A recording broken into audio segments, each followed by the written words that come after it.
Sabi mo sa katabi mo, sweet ka ba?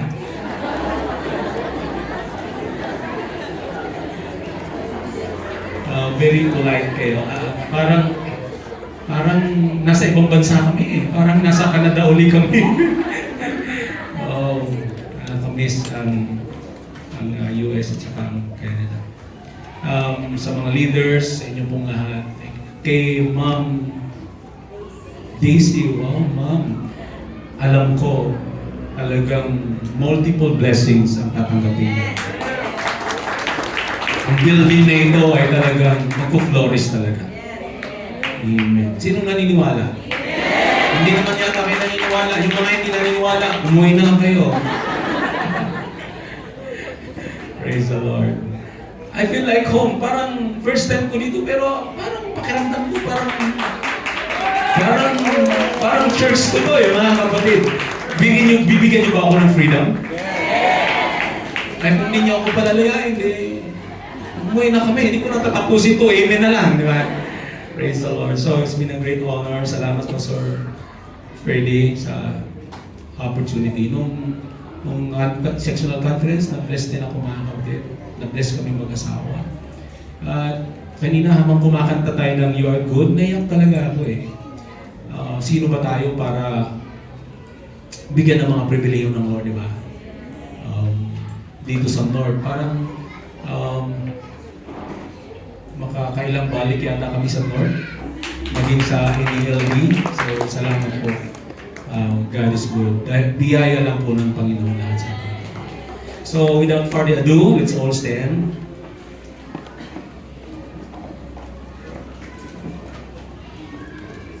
Parang kinakabahan ako kasi pakiramdam ko, matatalino ang mga kapatiran dito, mga kapatid. Ang gagaling nyo mag-English. Yung prayer pa lang kanina, na-bless talaga ako, mga kapatid. Nasaan ba si brother yun, no? Nakaka-bless ang kanyang opening prayer. And higit sa lahat, ramdam nyo ba ang presensya ng Lord? Alam nyo ang lamig, nakakatulong din. Parang mabilis ang pagkilos ni Lord, no? Grabe, libre ang air condition nyo sa amin sa Angeles. Gumastos pa kami ng malaki para may aircon yung simbahan. Nagbabayad pa kami ng mahal monthly para lang makuha yung lamig. Pero dito mga kapatid, libreng-libre ang lamig. Lubos kayong pinagpala. Sampalin mo yung katabi mo, pinagpala ka ng Panginoon sa iyo. Loko, hindi yata dito nagbibiro si Pastor. Okay, ba ang ginagawa ko, Pastor? Okay lang? Okay. Praise the Lord. In the book, nanalangin ako sa Lord, Lord, bigyan niyo ako ng mensahe. Kanina, di nga ako nagkamali na ito yung magiging verse nyo sa inyong theme. So Psalms 92, reading from 12 and 13. Kaya pala si Pastor nagreklamo, dito pala ang tama ng hangin, eh, oh. So kailangan, mga kapatid, mag-revival tayo, ha? Pag hindi kayo nag-response, manginginig kayo sa lamig dyan. Kanina nung nagpuri tayo, sumayaw ako, tumalun ako, nag-iinit ako eh, di ba? Oh. Psalms 92, 12 and 13. The righteous shall flourish like a palm tree. He shall grow like a cedar in Lebanon. Those that be planted in the house of the Lord shall flourish in the courts of our God.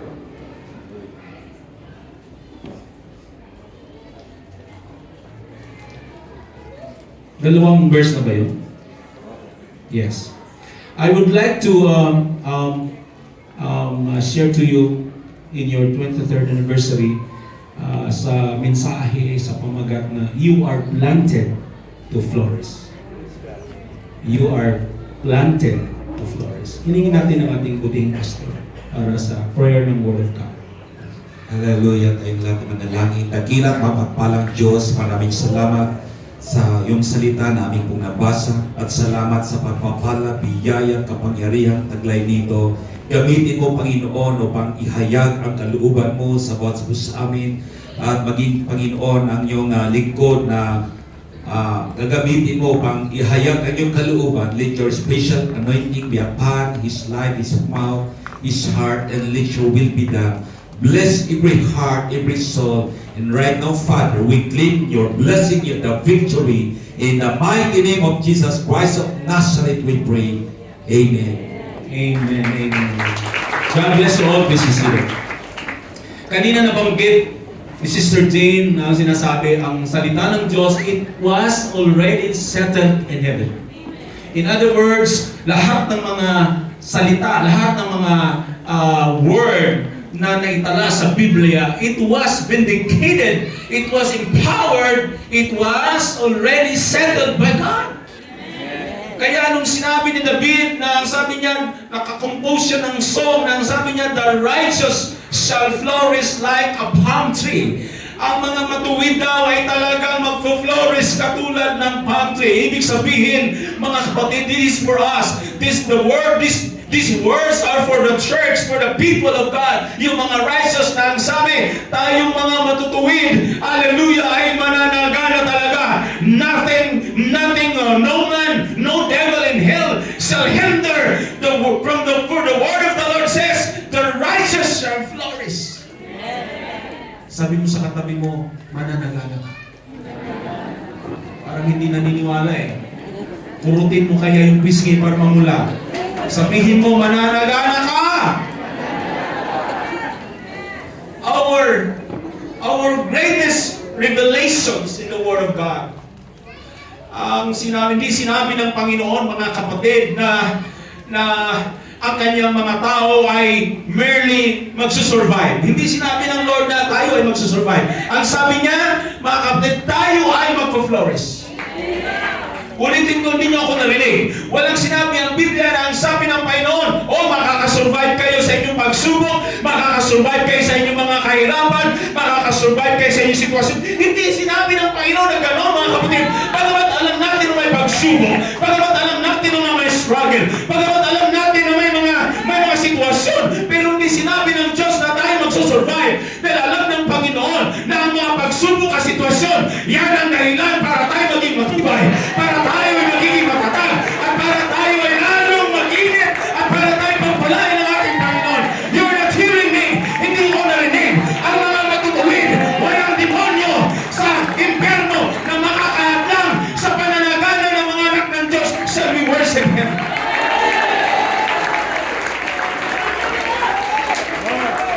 Pwede ba natin dagdagan ng ating worship sa Panginoon? Come on, somebody. Merong mga righteous ba dito? Is anybody righteous here? Is there a praise and worship in the house of the Lord today?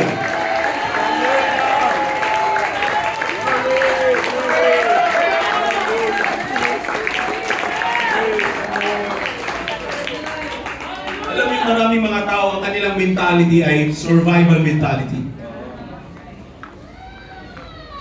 Marami. Kahit mga Kristiyano, meron pa rin, pero wala dito yan. Wala dito yan. Sabi mo sa katabi mo, hindi ikaw yun. Sabi mo, sinisigurado ko, hindi ka survival mentality. Kaya pag tinanong mo, kumusta ka na? Eto, mabuti pa din. Makaraos, survival mentality. Maraming pagsubok, gumagapang, survival mentality. Kaya pag ako tinanong, kumusta ka na, pastor? Mas mag-beauty kaysa sa dati. Kasi pagka hindi ka survival mentality, alam mo kaya sinabi kanina sino ba yung nagsabi kanina, hindi tayo mananatili sa ating kalagayan. Dahil we are destined to flourish. Hello? Tingnan nyo naman, mga kapatid, ang ating lugar. Para tayo nasa 5-star hotel. Tignan mo yung sarili mo, kaganda mo, kagwapo mo. Hallelujah! Anong alam niyo yung mga suot nyo? Yan yung mga suot kung nasa Canada kami. Yung mga kutis yun, yung mga kulay nung na namumula, yan din ang kutis at kulay nila doon, mga kapatid. Ang talo nyo lang, Sila, malalaki mata, kayo singkit. Ang talo nila. Yes, di ba? Wow! Kasi ayaw ng Lord ng survival mentality. Sabi ng isang tatay, anak, mag-aaral ka. Kahit sa kahirapan natin, itatagulot kita, anak. Igagapang kita sa hirap. Habang nag-aaral yung anak niya sa college, bumagapang nga siya, mga kapatid. Kasi yun yung kanyang mentality. Hello? May kausap ako. Ayun yung kanyang mentality. Kaya nga sabi ni Pastor, napaka-powerful ang declaration. Ha? Kahit may pagsubok ka, sabi mong pinagpala ako. Maya-maya, wala na yung pagsubok mo, pinagpala ka. Yes! Kahit may sakit ka, sabi mo, malakas ako! Maya-maya, malakas ka na. Di ba? Kahit may mga rayuman ka na, di ba? Talagang pag taglamit, di ba? Pag sinabi mo, wow, malakas ako, lalakas ka niya. Tanggalin mo mga rayuman. Pag tinalong mo yan sa Panginoon, pinalakpak mo mga kapatid, tanggal lahat yan. Ayaw ng Lord ng survival mentality. Talang sabi niya, we will flourish. Our destiny even to the generations. Di ba? Yan ang ating destinasyon eh. Hindi naman tayo tinawag ng Diyos para magiging kawawa. Sabi ni David, I was young, now I'm old. I never seen the righteous forsaken and begging bread. Napakalayo naman sa itsura nyo kung magpapalimos kayo mga kapatid. Hindi tayo ang manghihingi, tayo ang magbibigay. Hindi nyo wala akong kausap, ulitin ko, hindi tayo ang manghihingi, tayo ang magbibigay! Kaya sabi ng Biblia, mapalad ang nagbibigay kaysa tumatanggap. At alam nyo, pag ganun ang ating mentality, hindi natin makukontain ang daloy ng biyaya, ng blessing ng ating Panginoong Jesucristo kapag ganun ang ating mentality. Kaya si Sister, pasensya na kayo, loading ako palagi sa pangalan, Sister Daisy. Sister Daisy. Sa napaka kabayanihan kaya nung malaman niya na gano'n ang sitwasyon ng church. Sabi, Pastor, punta kayo dito. Kaya ako, kikita ko na talagang hindi mapipigilan ang daloy ng biyaya. Mga kapatid, pare-pareho siguro tayo nagsimula sa pioneering. Tama? Nakakita ko for 37 years sa ministry. For 27 years sa ministry. Nakita ko na lahat ng mga lugar na pinagdahusan ng gawain ng Panginoon ay pinagpala talaga ng Diyos. Nakita ko rin for 37 years na yung mga pioneer na mga kapatiran, pioneer na member, kapag sila ay nagstay sa church, grabe ang blessing sa kanila. Amen! Hindi tayo dinisay mga kapatid para maghirap. Yes, may pagsubok, pero sabi ni Pablo, it's just for a moment. Our light affliction. Ang address ni Pablo sa Biblia sa mga pagsubok ay magaang light affliction lang. Ang problema kasi, yung mga tao, yung mga Kristyano, kahit magaang lang, ang dala nila bigat. Yun ang problema eh. Simpleng pagsubok, ang dating sa kanila ang bigat. Pero sabi ng Panginoon, light affliction. Magaang lang yan. Sabi mo sa kapatid mo, magaang lang yan, kaya mo yan. Sagutin mo, ano bang alam mo sa akin? Magaang lang yan. Kaya ano bumibigat? Kasi ang dating sa atin mabigat. Pero sabi ng Bible, light affliction. Matindi pa yung kasunod. It's just for a moment.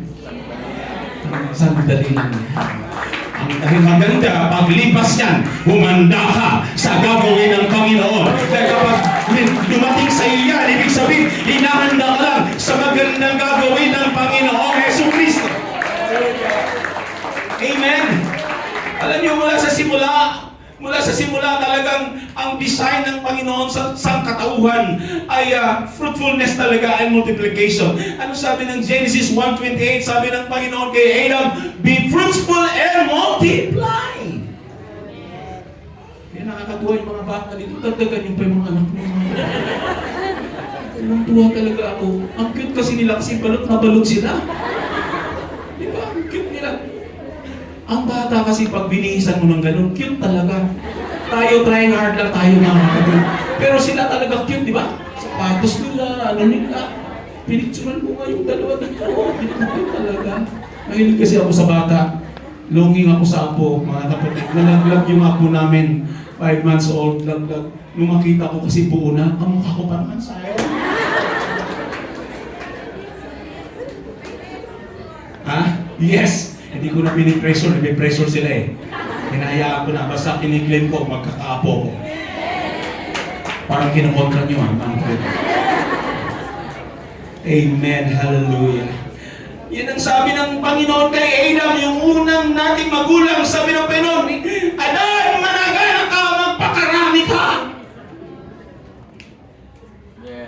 Diba? Ang first blessing ng Panginoon ay hindi survival. Ang first declaration ng Panginoon sa unang tao sa Biblia ay flourishing. Amen. Pag sinabing flourishing, mga kapatid, it is growing, it is bearing fruit, it is thriving, it is expanding. Yan ang ibig sabihin ng flourishing, ang paglago. Maraming mga saganang bunga, thriving tayo at mag-expand. Kaya ako'y naniniwala, mga kapatid, ito ay hinahanda lang, itong lugar na ito na malaki, hinahanda lang tayo ng Lord sa mas malaking lugar, mga kapatid. Amen. Hallelujah. Dahil maraming ililigtas ng Panginoon dito sa lahat ng lugar. Maraming aalihin ninyo ako narinig. Maraming mga miracles, maraming mga healing, maraming mga families na ililigtas ng Panginoon. If you believe it, say Amen! Hallelujah! Flourishing means becoming fruitful in every season. Walang season na hindi tayo malagana. Sinabi nga ni David talagang tinitira ako ng lamig Nasaan na yung tissue? Sabi nga ni David, kahit daw sa ating mga old age, tayo ay mamumunga. Lahat ng senior, taas ang kamay. Kayo, mamin, dami pala. Ulit, taas yun, yung may authority, lahat ng senior, taas ang kamay. Maging proud tayo, mga kapatid. Ako, 3 taon pa. 3 taon pa, mga kapatid, excited na ako sa discount. Sabi nila, life begins at 40. Pero alam nyo ba, the best in life if you are already 60. Kaya yung mga senior, maghintay kayo, malapit na ako. Pero sabi nila, ang best in life talaga kapag ikaw ay naging 60 na pataas. Kaya tignan nyo mga kapatid, kung sino pa yung mga old age, sila yung mga blooming. Pwede kang tumayo yung mga senior pataas. Pwede tumayo. Tingnan nyo naman yung mga meeting nila, mga kapatid. Sila yung mga blooming. Kaya sabi talaga ng Bible, ang magpo-blooming, magpo-flourish tayo, magpubunga tayo in our old age.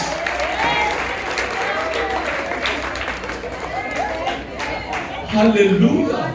Anong pinagbat ng mga people? Mga people, relax lang kayo, pagbigyan mo na natin sila. Babawi tayo mamaya, hindi na ako babawi.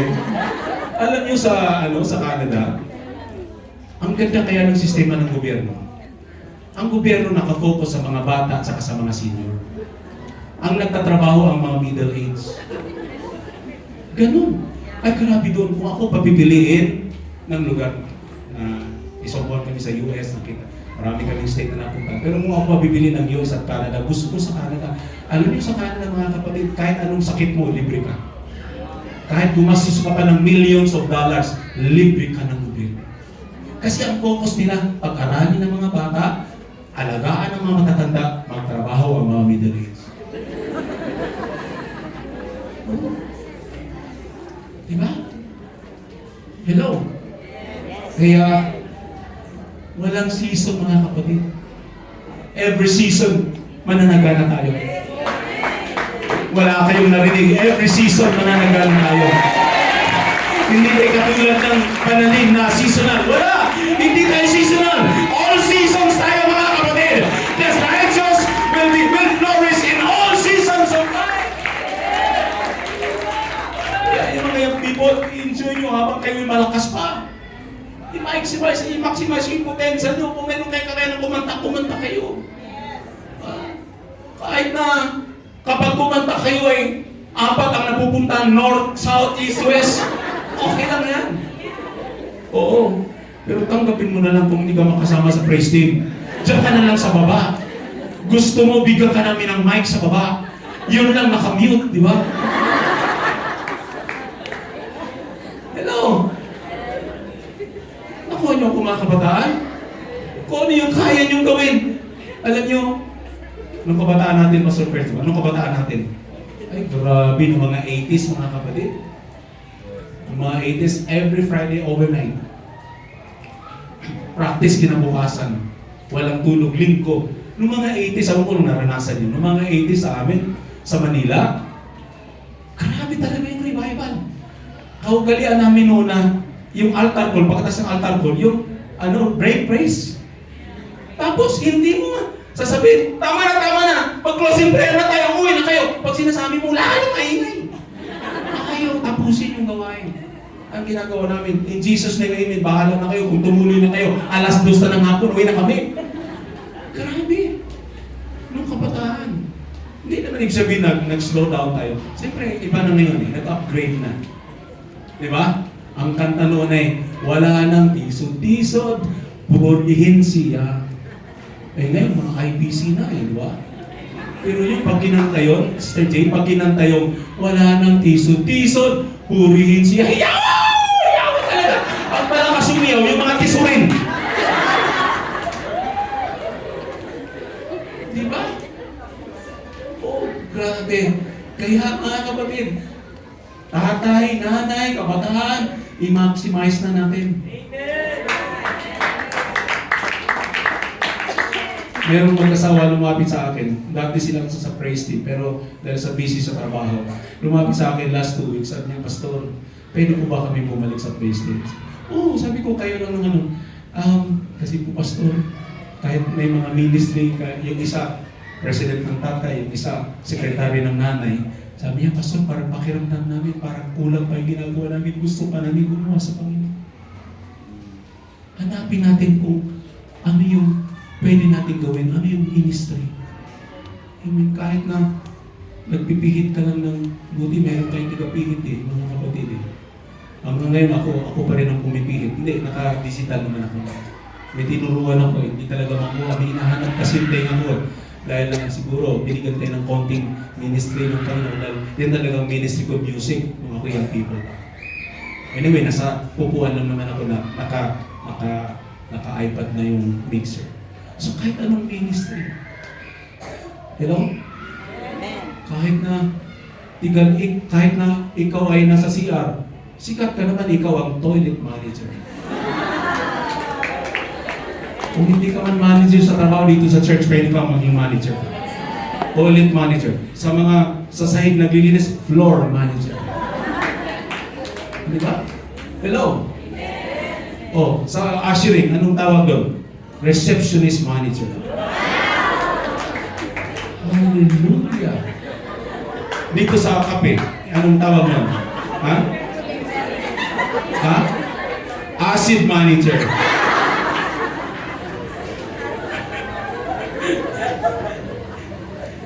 Wow. Alam nyo, anything na ginawa natin sa Lord, grabe ang ngiti ng Panginoon.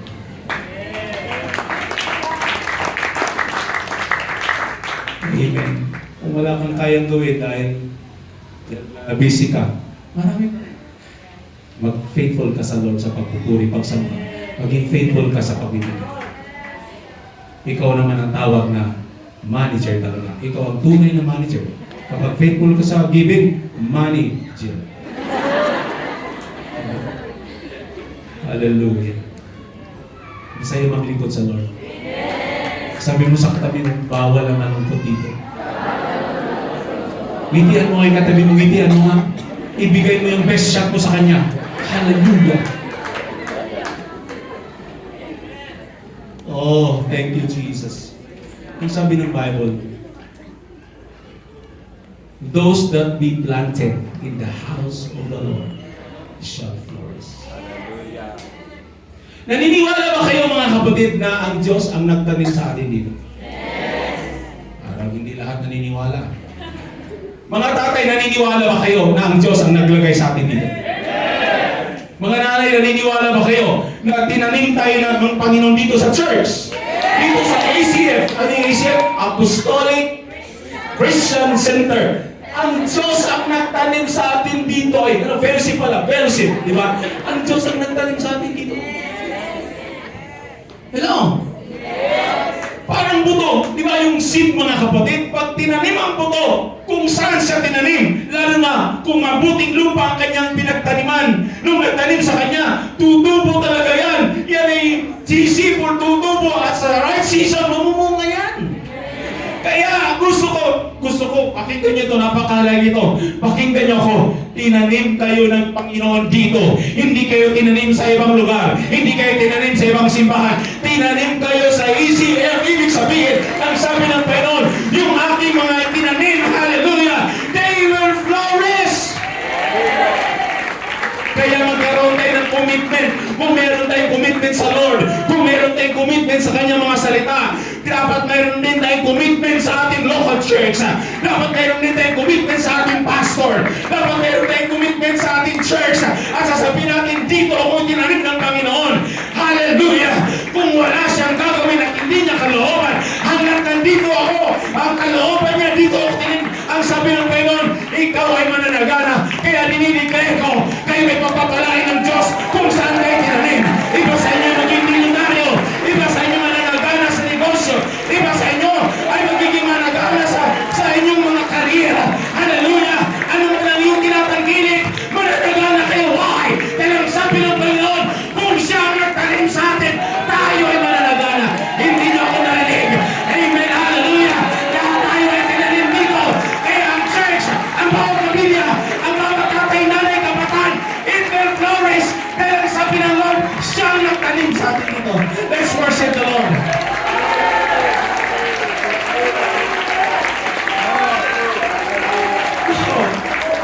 Amen. Hallelujah. Ang buto pag hindi tinanim, hindi talaga yan tutubo at mamumunga. Kung hindi tayo tinanim ng Diyos, balikan natin mga kapatid. Ilang taon na kayo sa Lord, balikan nyo. Kanina naiyak ako talaga nung God is good. Naiyak ako talaga bago natapos ang taon ng 2025. Napakaraming opportunity ng Lord sa amin. Napakaraming travel. Amen. Nabigyan kami ng opportunity natin. Nakaka-attend kami ng UPCI General Conference. Ang ganda pa naman ng tempo, 80th conference. Nakalibot kayo sa mga states sa Canada, ilang state na punta namin. Kaya ako naiyak talaga. Tapos, bago natapos ang taon, ibinigay sa amin ang aming dream house.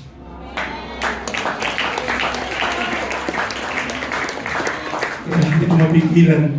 Dahil kung babalikan natin mga kapatid, hallelujah, lalo tayo manliliit. Lalo tayo magiging humble. Iiyak tayo sa kabutihan ng Panginoon. Dahil sinabi ka talaga yan eh. Kapag ang Lord ang nagtanim sa atin, parang buto. Sisibol talaga yan.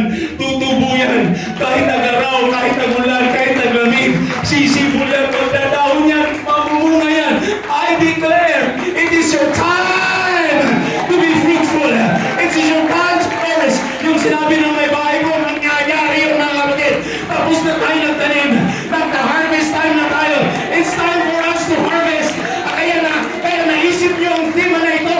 Dahil nakita ng Diyos na panahon na para tayo umani. Ang panahon na para ang ECF ay managana sa future na inanda ng Panginoon sa atin. Amen, amen, amen, amen, amen. Being planted means commitment, rootedness, faithfulness, stability. Kaya binanggit kanina, mga kapatid, yung 23rd maturity niyan. Ibig sabihin na kapag tinanim tayo ng Lord, nandun ang ating commitment. Kaya nakita ko mga kapatid, ang commitment ng church. Nakita ko ang lalim ng worship. Nakita ko ang harmony. Naramdam at nakita ko ang unity. Nakita ko mga kapatid, as the way I see it, handa na talaga kayo. Hallelujah. Handa na kayo sa next chapter na exciting, na gagawin ng Panginoon. Hindi niyo ako narinig. Gusto pakinggan ko ito. ACL Church! Hallelujah! Handa na talaga kayo sa gagawin maganda at dakila na hindi niyo pa nakita sa buhay niyo. Let's worship the Lord. Come on, somebody. Let's jubilate. Give your head. Give your worship to the Lord.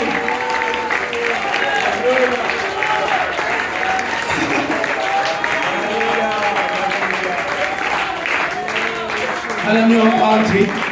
Alam niyo ang pantry? Ang pantry, mga kapatid, habang siya ay hinahagupit ng hangin. Ako inaral ko talaga ito. In fact, ginawan ko ito ng mensahe about pantry. Habang hinahagupit ng hangin ng pantry, yun yung time na siya ay lalong nagiging matibay. At yung time ng storms, ng strong storms, gumagano lang naman ang factory. Gumagano lang yan. Habang may dinadanas siyang strong storms, hindi niyo ba alam?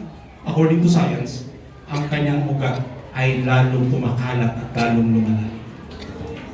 Yun yung time. Kasi kailangan kumapit eh. Hello? Nakuha nyo? Paralin nyo sa science. Habang hinahagupit ng strong storm ng palm tree, lalo doon yung time na nagiging stable, ang ugat ay kumakalat at lumalalim, mga kapatid.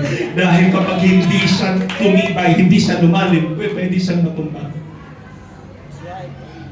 Kaya sabi ng ating pinasa, katulad ng palm tree, the palm tree flourishes because its roots go deeper beneath the ground. Amen? Kaya huwag natin pagtakahan. Kaya sabi ng Bible, huwag kayo magtaka kung dumadanas tayo ng pagsubok. Meron bang walang pagsubok dito, taas ang kamay? Congratulations kung wala kayong pagsubok. Pero hindi nyo ba, yung moment ng pagsubok, yun yung moment ng ating pagiging matibay, ng ating preparation. Dahil mga kapatid, after ng storm, magbibigay ang Panginoon ng isang magandang pagsikat ng araw at isang magandang hangin para sa palm tree. At alam niyo ba, pagkatapos ng storm at natapos na, ang palm tree ay ready na siya mamunga. Yun yung time naman, yun yung season niya, mga kapatid, na mamumunga na ang palm tree. Magiging blooming na ang palm tree. Ganon din ang malak ng Diyos. Kaya ginamit ni David yung palm tree. Mga kapatid, after the strong winds, after the struggles and trials, amen, hallelujah, in faith, mga kapatid, pinapatibay tayo ng Lord. Yung trust ng Panginoon ay lumalakas sa atin habang tayo kumakapit na nakita ng Lord na kahit anong sitwasyon, dahil tinanim niya tayo, hindi tayo umalis kung saan tayo tinanim ng Panginoon. At kapag nakita ng Lord, inaanda tayo. And guess what? Hallelujah! Bantayan mo, hunda ka. Your time, your season is coming because we are like a palm tree. Hallelujah. Ang mga mananampalataya, mag-stay lang tayo kung saan tayo tinanim. Sabi mo sa katabi mo, tinanim tayo dito sa church. Huwag kang pumunta doon. Ano bang mga number 1 na kasiyahan ng Baguio? Ha? Alam ko dito simple lang kayo pero rock din eh. Dito tayo tinanim. Dito tayo tinanim sa kingdom ng Panginoon. At kapag tinanim tayo bilang mga anak ng Diyos, andito ang presence ng Lord. Nandito ang salita ng Panginoon. Nandito ang tahanan ng Panginoon. Higit sa lahat, nandito ang magandang purpose ng Panginoon sa kanyang mga righteous na mga anak na itinanim niya sa kingdom. Amen. We will begin to flourish spiritually. We will begin to flourish emotionally. We will begin to flourish physically. In all aspects of life, tayo mga kapatid, hallelujah, ay magpo-flourish. Why? Because we are planted presence is with us. His powerful word is in our hearts, and we are in the house of God, and we have God's purpose in our life. Wala tayong mabasa sa Biblia na pangit ang layunin ng Panginoon sa atin. My Bible tells me that God has a good purpose in me. God has a good purpose in you. Can you say amen? Alam niyo ang palm tree, mga kapatid? Amen. The stronger the storm, as I said, the deeper the roots grow. Di ba si Joseph, grabe ang kanyang experience. Joseph experienced betrayal. Joseph experienced slavery. And Joseph experienced prison. Sa mga seasons na yun, mga kapatid, hindi kinansel ng Lord ang magandang purpose ng Panginoon kay Joseph. Hello? Hindi ibig sabihin na dumadanas tayo ng pagsubok, dumadanas tayo ng katulad ni Joseph, ay kinansel na ng Lord ang kanyang purpose. No. In fact, lalong pinagtitibay ng Lord ang kanyang purpose na maganda sa buhay natin kapag tayo dumadanas ng ganun. Amen? Yun yung mga season, mga kapatid, that God is preparing us. God is preparing you. Di ba, mga kapatid, yung experience ni Joseph ng betrayal, yung sa pit, yung sa prison, yung matinding talagang experience. Hindi nyo ba alam na God is preparing Joseph because somehow there is a good purpose in Egypt. Hello? Hinanda na si Joseph para pagpunta niya sa Egypt. Alam natin ang story ni Joseph, mga kapatid. Joseph saved the world. At ang sabi ng Bible, God was with Joseph. Hindi ibig sabihin na dumanas tayo ng strong wind o sitwasyon sa buhay ay iniwanan na tayo ng Diyos. No, no, no, sir. No, no, no, man.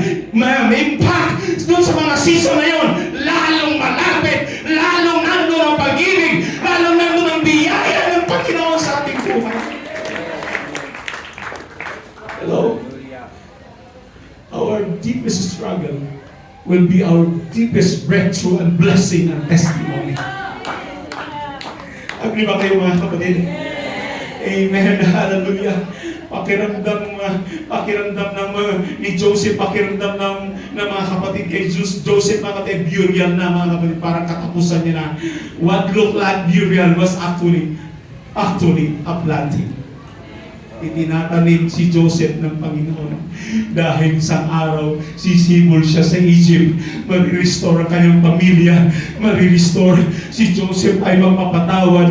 Si Joseph, ang kanyang dream na ang kanyang mga kapatid ay yuyugod sa kanya. Ang kanyang papa at mama ay yuyugod sa kanya dahil batas sa Egypt. Kapag ikaw ay may mataas sa katungkulan, lalo na kung kay stranger sa Egypt, kailangan magbigay ka ng obedience. Kailangan may respect ka. Nangyari yun, mga kapatid. Pero kung iniwan ni Joseph, kung tumanggi siya sa kanyang deepest struggle, sa kanyang testing, kung si Joseph ay nagkaroon ng murmuring, kung si Joseph ay hindi siya nagkaroon ng vision na this is part of my dream, somehow God is going to fulfill my vision and dream. Kung si Joseph ay hindi nagstay, hindi na natili, hindi naging matibay, meron kayang tagumpay, mga kapatid, meron kayang restoration sa family. Meron kayang pagkain sa iba't ibang bansa, lalo na sa kanyang bayan. Tell me, amen. Alam niyo, flourishing ay hindi nakadepende sa circumstances. Ang sabi ng Bible, the righteous like a tree planted by water. Psalms 1 verse 3, ang mga matuwid ay katulad ng isang puno na itinanim sa masaganang tubig. We are planted in the rivers of water, but God. Can you say amen? Hallelujah. Ang puno, mga kapatid, the tree flourishes not because of the wither, but because of where it is planted. Hindi po magpo-flourish, mamumunga at mananagana ang puno dahil sa wither o klima. Siya ay mananagana, siya ay magbubunga dahil sa pagkakatanim sa kanya. Maaaring mag-experience natin ng hard season. Maaaring mag-experience natin ng opposition. Maaaring may delay, but delay is not mean that we are abandoned. Maaaring may delay, maaaring may trials, but in this season ng ating mga pananampalataya, ang ating ugat sa ating pagmamahal sa Panginoon ay lalong lumalalim at lalong tumitibay. Hindi nyo ba alam, mga kapatid, na ang ating pinaka-deepest struggle, doon manggagaling ang ating deepest worship. Ibang klase yun kapag ikaw ay dumaan sa matinding pagsubok. Ibang klase pag sumamba ka sa Lord, doon manggagaling, doon ka uhugot, mga kapatid, ang iyong pagsamba. At tataas ka ng kamay at sasabihin mo, God is good. His mercy is everlasting. Why? May pinag-uugutan ka. Kaya hindi mo pwedeng husgahan kung may mga sumasayaw, kung may mga tumatalon, kung may mga tumatakbo. Hindi mo pwedeng husgahan dahil hindi mo alam ang kanyang pinagdaanan. Meron siyang dahilan kung bakit siya tumatakbo. Meron siyang dahilan kung bakit siya sumasayaw. May nakita ako namin kanina rito, sumasayaw. Hindi natin siya pwedeng husgahan. Nagawa niya yung meron siyang pinagdaanan. May dahilan kung bakit siya sumamba sa Panginoon. Shall we worship the Lord once again?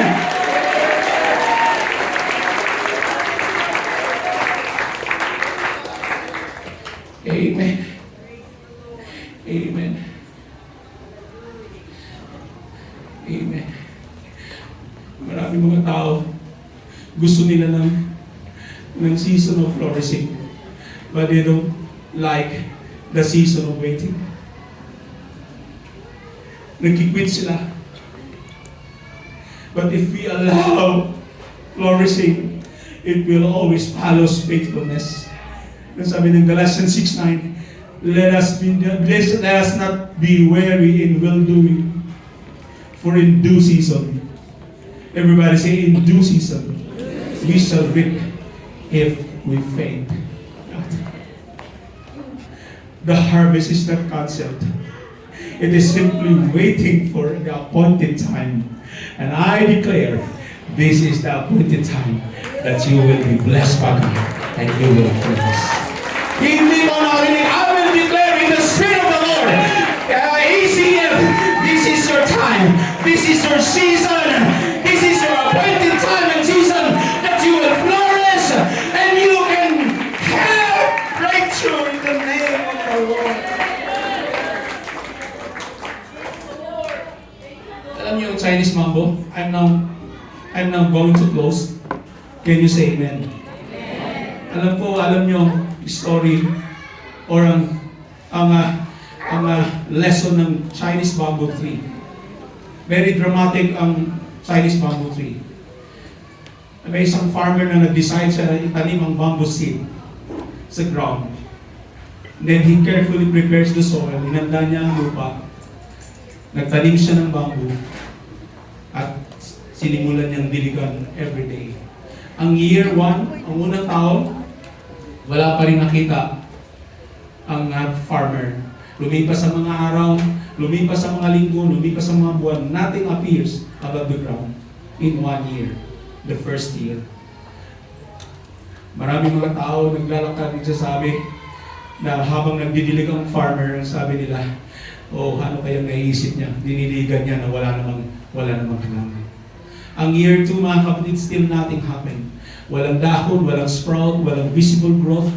Ang mga neighbors ay tumatawa na. Ang sinasabi nila, bakit siya nagdidilig? Eh, wala naman nangyayari, pangalawang taon na. But the farmer continues to water the ground every day. Ang pangatlong taon, year 3, still nothing happened. At if someone kung may titingin sa kanyang field, it would appear that all the effort was wasted. Dahil 3 years na, still nothing happened. Pero ang farmer, hindi siya kumigil sa pagdidilig sa pangatlong taon. Sa 4 na taon, mga kapatid, again, there is no visible growth. Wala pa rin, mga kapatid. 4 years of watering, 4 years of waiting, 4 years of believing. Yet still, the ground looks the same. Pang-4 na taon. Pang-5 taon, mga kapatid, suddenly, pang-5 taon, something happens. One day, pang-5 taon, merong small green shoot finally appears from the soil. Meron ng sumibol. But what happens next? Ito yung astonishing, mga kapatid. within 5 weeks, after 5 years, within 5 weeks, 5 linggo lang, the bamboo tree grows over 80 feet, about 24 meters tall, in just 5 weeks, after 5 years. Hindi ito nag-grow in weeks, it grow in 5 years. Ang Diyos sometimes work like what He's doing in the Chinese bamboo tree.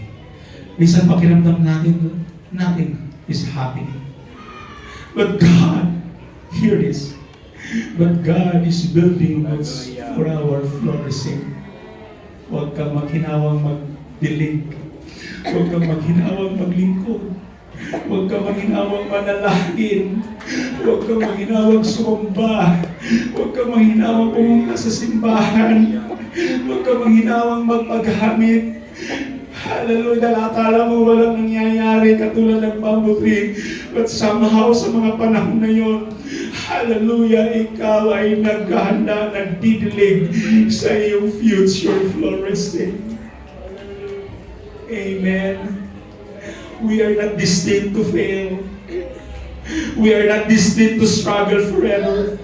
We are not destined to remain barren. We are destined to flourish.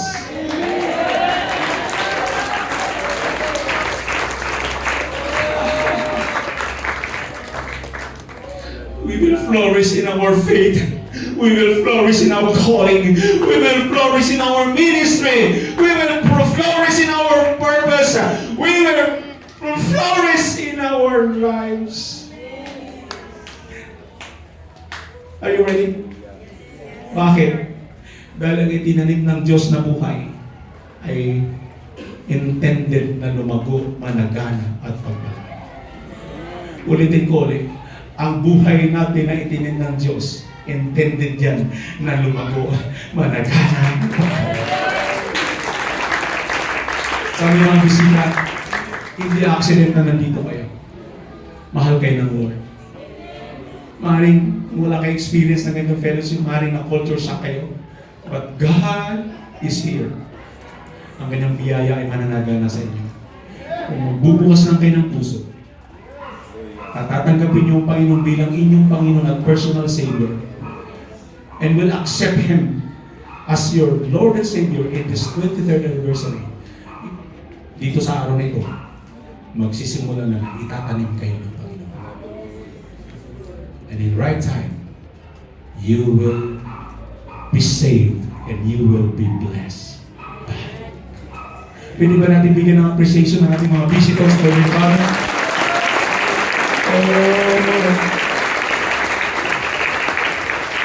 Okay naman, Pastor.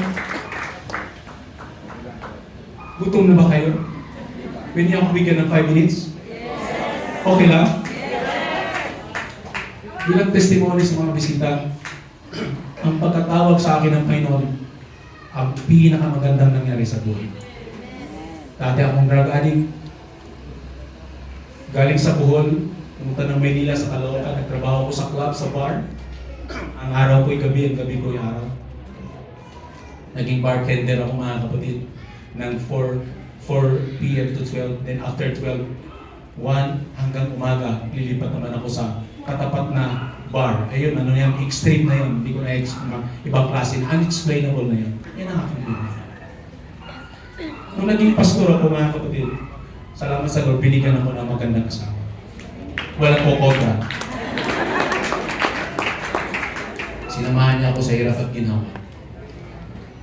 Grabe ang payat ko nung pastor. Ang baywang, ang baywang ko, 22. Sexy ko talaga. Isang langaw na lang ang pipirma, bagsak na ako. Kasi imagine mo, hirap ng buhay. Ayun yan eh. Full time kami pareho. Ay, nangunguha ako ng hulugan ng tricycle. Masada ako. Hulugan pa. Alas 4, alas 3 sa madaling araw, gising na ako, pray na ako, Lord, pray na ako. Kasi alas 5, habulin yung mga pangalas 6. Sa Maribeles Pataan, yung may episode kasi doon eh. Eh yung anak kong panganay, si Lovely, kung may nakakakilala. Nung ipinanganak yan, nung breastfeed si Mrs., nagkaroon ng maraming tigyawa. Sabi ko, ang aga naman nagdalaga ng anak ko, kanalabas ko. Dinala namin sa doktor. Sabi nung, Mrs., tinigyaw ba kayo ng dalaga kayo? Hindi po. Ay, napunta sa anak niyo. Huwag na kayo magpa-breastfeed. Kinabahan na ako. Bottle feed na kayo. Sa hirap ng buhay, bottle feeding na. Bilisita kami ng gatas. Non-hypoallergenic. Ang mahal mga kapatid. Kaya pag namasada ako, ang tingin ko sa kalsada, nam. Pero God is good. Nairaos namin, pinagpala sa Diyos ang papuri, pinagpala na ako, nakatapos sa UP with honors, karoon na magandang trabaho, nakakapag-travel. Sabi ko, anak, ilang bansa na ba yung napuntahan mo?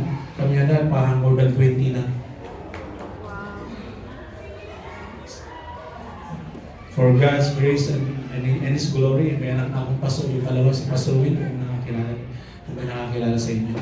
And this lately, mga kapatid, last 2 months, yung bunso namin, na-license na rin siya as our assistant pastor. Bilang mga magulang, wala nang ibang, kumbaga sa akin, yun na yung pinakakaligayahan ko, na makita ko ang mga anak ko na sa ministry sila.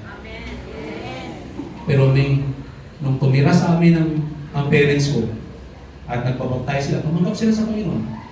Nung tumira sa amin, may kwinin ko yung nanay ko sa asawa ko pa. 5 minutes lang, 5 minutes lang. Sabi mo sa katabi mo, bigyan natin ng 5 minutes si Pastor. Sabi ng nanay ko, sa asawa ko pa kwinento, sabi niya, alam mo, Juby, si Edwin, meron akong sasabihin siya, hindi niya alam to. Ano yun, Nay? Hindi mo ba alam si Edwin? Para sa Panginoon ito, para walang ibang papurihan niya Panginoon. Ano ba si Edwin? Binuntis ko yan. Sabi ng mga almoralyo at mga kumadrona, ang binuntis ko daw ay demonyo. Totoo. Siya pa nagsabi sa akin, hindi sinabi, demonyo daw. Anong ginawa niyo na Ang ginawa ko, Juby, talagang malungkot ako dahil ang binubuntis ko ay demonyo. Ang ginawa ko, nilalaglag ko yan si Edwin. Lahat ng mga pwedeng tumalong ko sa hagdanan, kung ano ng mga ininom ko, dahil gusto ko malaglag yung demonyo. Huwag niyo tingnan na bakit mo yung Pwede ko pa siya na inutusan kami ng albularyo na si Benny, ang tatay ko, Venerando, ay kumuha ng talbos ng, ano yun, anong puno yun, ano yun? Hindi, yung nakakatakot na puno. Ano yung darling, tulungan mo ako? Baliti, yun! Kumuha daw si tatay ng talbos sa dulo ng baliti para ilaga, inumin, para malaglag ang demonyo. Ang problema, hindi nalaglag ang demonyo. Nung mga anak na si nanay, nagluksa na sila. Nagsuot sila ng itim, naglagay sila ng belo na itim. Si nanay payat, siya lang ang malaki. Nagluksa na sila dahil nabigo silang patayin ng demonyo.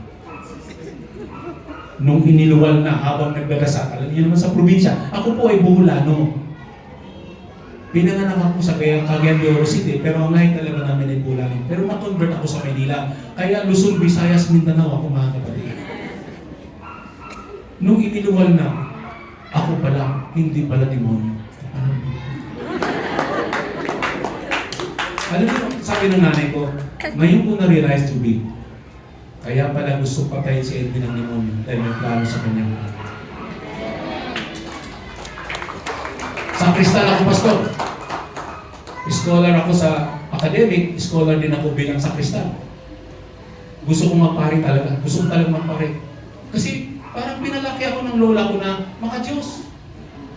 Teenager pa lang ako, ang mga fans ko matatanda. Kasi pag posisyon, yung lipat-lipat bahay na birhen, ako lang ang kasama ng mga matatanda. Ako naglilid ng nobena pagkamahal na araw. Gusto ko talagang magpare. Nung malaman kong bawal mag-asawa pare, hindi na ako. Nag-backslide na ako.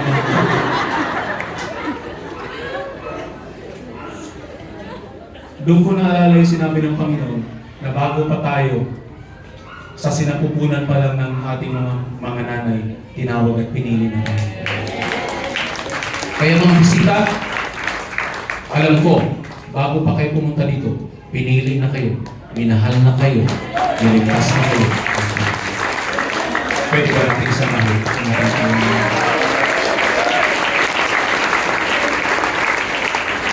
Let's all stand. I feel the presence of the Lord. Another 2 minutes, okay lang? Kaya niyong tumayo ng 2 minutes?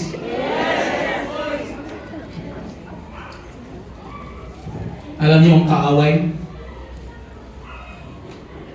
Gagawin niya lahat para mamatay ang pagkakatanim ng Panginoon sa atin.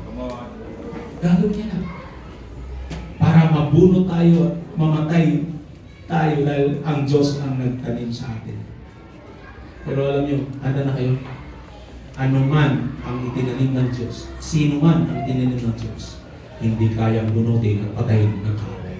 Sisibol at sisibol, lalago at mamumunga ang itinanim ng Panginoon.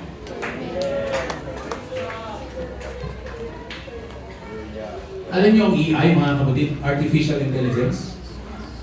Alam niyo ang AI? Grabe yan. Alam niya na ang lahat ng tao sa mundo. Alam niya ang identity natin. Alam niya kung saan tayo nakatira. Alam niya kung Kristiyano ka o hindi. Alam niya kung ligtas ka o hindi. Wala nang sikreto sa panahon ngayon dahil sa moderno at dahil sa AI. Wala na nga eh. Tinalo na ang i-Google mo. Tinalo na yan. Dahil sa artificial intelligence. Kahit ano pwede mong i-search sa AI. Ganun na ang mundo. Mga kapatid. Ang pinakatakas na lang natin. Handa kayo? Ang pinakatakas natin sa mundong ito na ang sabi ng Panginoon kay Noah, hindi niya na gugunawin ng tubig, kundi gugunawin niya na ng apoy. Ang pinakatakas na lang natin ay rapture na lang talaga. I'm serious. Wala na.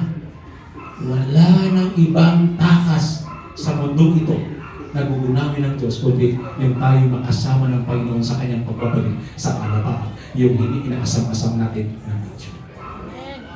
Pero bago mangyari yun, mga kapatid. Sa Middle East, di ba? Ang gulo. Magkano na ang gasolina? Ang diesel, grabe mga kapatid. My goodness, ang diesel sa amin sa baba, 92. Aabot para ng 100 yan. Magulo na, di ba? Nangyayari na ang palatandaan sa huling araw. Artificial intelligence, wars, rumors of wars, di ba? Lahat na. Ibig sabihin talagang we are in the last of the last days. Anytime pwede na bumalik ang Lord. Pero hindi naman natin alam kung kailan. Kasi ang sabi, ang 1,000 years sa tao, 1 day lang sa Lord. Hello? Wala na mga kapatid. Kaya sabi ko nga sa inyo, ang talagang the only save, the only salvation from this wicked world ay yung talagang pagbabalik ng Panginoon na kukunin niya ang kanyang mga ligtas na anak. Ang mga namatay kay Kristo, ang unang babago na sasalubong first batch, ang mga buhay kay Kristo na naglilingkod, na pinangakuha ng Diyos na magpo-flourish, yan ang susunod na batch para sasalubong sa Kanya. At sabi ng Bible, tayo ay isa sa Panginoon magpakailan-kailan. Pero pakinggan niyo, bago mangyari yun, mga kapatid, hallelujah, ang pangako ng Lord, tayo ng mga righteous na tinanim niya, mga kapatid, ay magpo-flourish. Are you stand and ready to be blessed by God today? Kagabi, naghapunan kami ni Pastor. Na-enlighten talaga ako sa kanyang vision, sa kanyang testimony.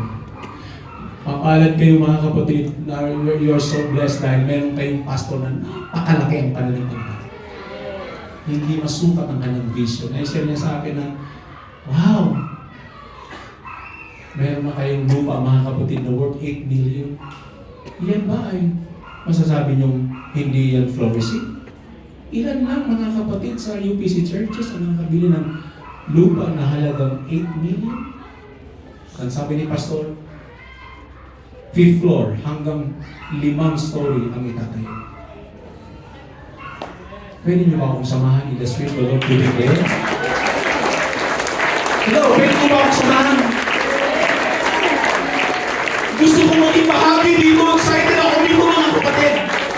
Papayagan niyo ba ako hindi pa kalabisan na maging bahagi ako at mag-declare tayo na mangyayari ang in right season. Hindi natin alam. Kinabutan ako, ang Diyos ay kasama natin. Hindi natin alam, after this anniversary ay unti-unti nang mangyayari ang mga kapatid. Hindi natin alam na sa susunod na 24th anniversary ay natayo na ang simbahan mga kapatid. Or 2050 natin alam mga kapatid. Ola Mahakasataka